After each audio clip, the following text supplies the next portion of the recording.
हमने ये देखा कि बुशरा बीबी की रिहाई के बाद अब खान साहब की रिहाई के लिए कोशिशें तेज़ करने की बज़ाहिर हिकमत अमली अपनाई जा रही है और एक तरफ तो दावे किए जा रहे हैं कि बानी 1-1.5 माह में जेल से बाहर होंगे। सवाल ये है कि अगर ऐसे दावों में कुछ हकीकत है तो फिर ये एहतजाजी तहरीक क्यों, और दूसरी तरफ ये कहा जा रहा है कि इस बार जो एहतजाज होगा वो ज़रा मामूल से हटकर होगा क्योंकि 3 लाख लोगों को लाने की बात हो रही है। सलमान अकरम राजा ने जब मीडिया से गुफ्तगू की तो उन्होंने कहा कि हम बहुत जल्द मुल्क की एहतजाज का ऐलान करेंगे। एहतजाज 1 दिन का होगा या धरना होगा, हम मुख्तलिफ ऑप्शंस पर गौर कर रहे हैं। जबकि अली अमीन गंडापुर साहब तो मरने और मारने की बातें कर रहे हैं। वो कह रहे हैं कि फ़ैसला कुन वक्त आ गया है और इस बार कफन बांध कर निकलेंगे और हमारी कोशिश होगी कि पुरअमन रहें अगर हमें मजबूर ना किया जाए। लेकिन साथ ही वो इस उम्मीद का इजहार कर रहे हैं कि उम्मीद है हमें इतना मजबूर नहीं किया जाएगा और मसला इससे पहले ही हल हो जाएगा। अब वो ये सब बातें कारकुनों को तसल्लियाँ देने के लिए कर रहे हैं। क्या वाकई ही पसे पर्दा कुछ चल रहा है या सिर्फ कारकुनान का मोराल हाई करने के लिए ऐसी बातें की जा रही हैं? ये तमाम पॉइंट्स हैं जो आज हम डिस्कस करेंगे। तो सबसे पहले तो सलमान साहब, लास्ट प्रोग्राम में जब लास्ट वीक हम बात कर रहे थे पीटीआई के एहतजाज की, तो ये बात की जा रही थी कि लॉन्ग टर्म स्ट्रेटजी अपनाने की ज़रूरत है, एहतजाजी तहरीकों की तरफ नहीं जाना चाहिए। लेकिन अब तो 3 लाख लोगों को लाने की बात हो रही है कि पीटीआई धरना देने का इरादा रखती है। देखें, पीटीआई की अगर आप सियासी ताकत का जायज़ा लें तो वो 3 चीज़ों पे थी। एक तो उस पार्टी की लीडरशिप, एक उनकी जारहाना हिकमत अमली और तीसरी एहतजाज की कैफियत। मेरा ख्याल है अब तीनों ही उनके हाथ में नज़र नहीं आ रही और इसकी बड़ी वजह यह है कि पार्टी का जो दाखिली इंतशार है वो बढ़ रहा है, कि पार्टी की तंजीमी और सियासी कुव्वत जो है वो मुतज़लज़ल है। और जो आपने अपने इब्तदाइया में जो दावों की बात की है कि जी वो 3 लाख बंदे, बड़ा एहतजाज, और गंडापुर साहब तो यहाँ तक कहते हैं कि अगर हम वापस ना आए तो जनाजों का बंदोबस्त कर लें। बात यह कि ये दरअसल एक कैफियत से निकलने की एक कोशिश है उनकी, जिस कैफियत से वो 2 चार हैं। देखिए, बात यह कि अगर आप तहरीक इंसाफ की सारी सियासी तारीख पर नज़र उड़ाएं तो हमेशा उनकी लीडरशिप जारहाना अंदाज अख्तियार करती थी और एहतजाजी कैफियत और सलाहियत उनके पास थी।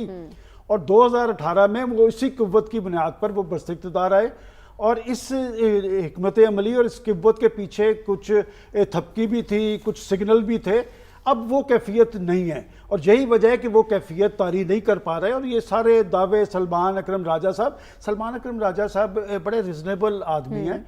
वो 3 लाख की बात कर रहे हैं, तो मेरा ख्याल है कि उनका 3 लाख का दावा ही, एक तरफ वो 3 लाख की बात कर रहे हैं, दूसरी तरफ उनकी पार्टी के लोग जो हैं वो डील और ढील की बात कर रहे हैं। तो एक पार्टी अंदरूनी खलफशार से 2 चार है, अंदरूनी इंतशार उनका तंजीमी वो बड़ा हुआ है। तो मेरा नहीं ख्याल कि वो इस सारी कैफियत में बढ़ पाए। अलबत्ता मैं तो अली अमीन गंडापुर साहब को देखता हूँ कि वो जब ज़्यादा धमकियाँ देते नज़र आते हैं तो मुझे ऐसे लगता है कि वो धमकियों के पीछे कुछ बात को छुपाने की कोशिश कर रहे हैं। क्या छुपा रहे हैं? वाकई कोई डील चल रही है? बात ये कि पहले बुशरा बीबी भी रहा हुई, खान साहब की बहनों को भी रिहा किया गया, उसमें एक अली अमीन गंडापुर साहब का रोल है। और अली अमीन गंडापुर साहब एक सूबे के चीफ मिनिस्टर हैं और एक किसी भी सूबे का चीफ मिनिस्टर वाकई कोई डील हुई है?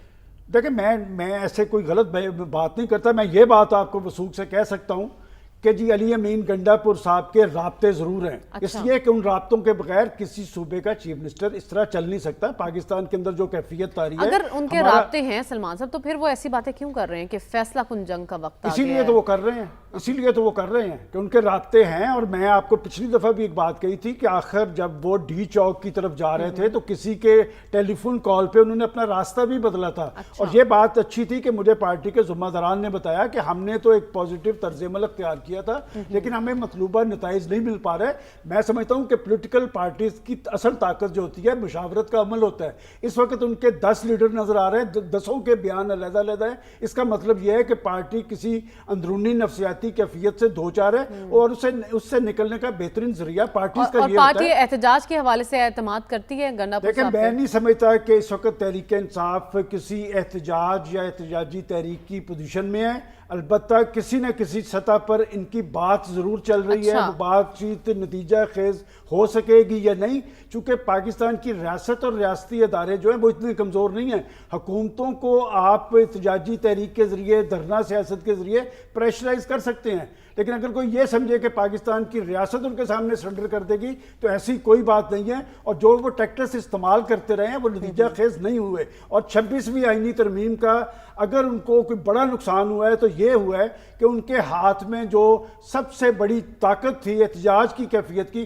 وہ ان کے ہاتھ سے نکل گئی ہے، لہٰذا آنے والے وقت میں نہیں دیکھتا کہ نہ وہ کوئی بڑی احتجاجی تحریک چلا سکیں گے، نہ وہ کوئی بڑا احتجاج کر سکیں گے۔ البتہ یہ بات ضرور ہے کہ علی امین گنڈا پور ضرور پارٹی کے کام آئیں گے۔ اچھا، کام آئیں گے، لیکن آپ کہہ رہے ہیں کہ یہ صرف باتیں کی جا رہی ہیں احتجاج کی، لیکن یہ بھی کہا جا رہا ہے کہ ان کی بات کہیں چل رہی ہے۔ ڈاکٹر صاحب، آپ کو لگتا ہے علی امین گنڈا پور صاحب جب اتنے کانفیڈنٹلی یہ کہہ رہے ہیں کہ امید ہے ہمیں اتنا مجبور نہیں کیا جائے گا اور اس سے پہلے ہی مسئلہ حل ہو جائے گا، تو کس کانٹیکسٹ میں وہ یہ بات کر رہے ہیں؟ دیکھیں، جب پارٹی مشکلات کا شکار ہو، جیسا کہ 9 مئی 2023 کے بعد سے پی ٹی آئی مشکلات کا شکار ہے، تو وہ ایک وقت میں مختلف آپشنز کی بات کرتے ہیں۔ لیکن اب اس پارٹی پہ 2 پارٹیاں بنا کے اس کو ختم کرنے کی کوشش کی گئی، استحکام پاکستان پارٹی اور پی ٹی آئی پارلیمنٹیرین، 2 پارٹیاں بنی لیکن وہ بات نہیں بنی۔ پھر ریاست کا دباؤ ہے اس پارٹی کے اوپر، اس کے اندر یہ فنکشن کرتے ہیں، تو اس میں اپنی اسپرٹ کو زندہ رکھنے کے لیے وہ پھر اس قسم کی پرجوش گفتگو کرتے ہیں، اور ایک وقت میں ایک سے زیادہ چینل استعمال ہوتی ہیں۔ جب بھی پاکستان کی پولیٹکس میں کرائسس سچویشن ہوتا ہے تو جو پارٹی انڈر پریشر ہوتی ہے ایک سے زیادہ راستے اختیار کرتی ہے۔ آپ کی ہسٹری اس میں ثبوت دیتے ہیں۔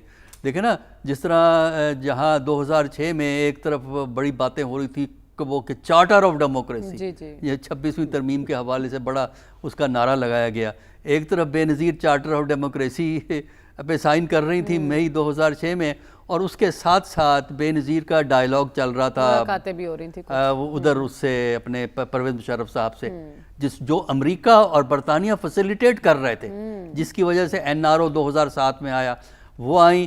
ان کے آنے کی وجہ سے، بے نظیر کے آنے کی وجہ سے نواز شریف صاحب کا آنا ممکن ہوا، کیونکہ نواز شریف صاحب نے جو پہلے انکار کیا تھا لیکن وہ 10 سال کا انہوں نے ڈاکومنٹ سائن کیا تھا جو باہر رہنے کے لیے۔ تو ہوتا پھر یہی ہے نا کہ آپ مختلف ٹریکس ایک وقت میں چلا رہے ہوتے ہیں۔ اب ہمیں نہیں معلوم کہ کون سا ٹریک چلے گا، اور اگر جہاں تک میری اسیسمنٹ ہے کہ اگر عمران کو بیل مل بھی جائے، یہ جو کیا وہ کیس ہے جو توشہ خانہ کیس ہے یا دوسرا جو کیس ہے 190 ملین والا ہے، تو حکومت کسی اور چیز میں پکڑ لے گی۔ ابھی لا ایک نیا آ رہا ہے جس کے تحت جو ہے نا 3 مہینے تک کسی کو پکڑ سکتے ہیں آپ اندر، ابھی پیش ہوا ہے اسمبلی میں، 6 مہینے کر دیا، ہاں 6 مہینے کر دیا۔ تو وہ اسی لیے ہے نا کہ اگر وہ بیل ملے گی تو اس میں پکڑ لیں گے، یا وہ آپ کا 30 ڈے کا پاور تو حکومت کے پاس ہمیشہ ہی ہوتی ہے، وہ تو ڈپٹی کمشنر کے پاس ہوتی ہے۔ تو آپ نے بھی 9 مئی کا ذکر کر دیا شروع میں۔ نہیں، میں تو 9 مئی کا ذکر کر رہا ہوں کہ 9 مئی سے پاکستان کی سیاست میں بہت سی خرابیاں پیدا ہوئی ہیں۔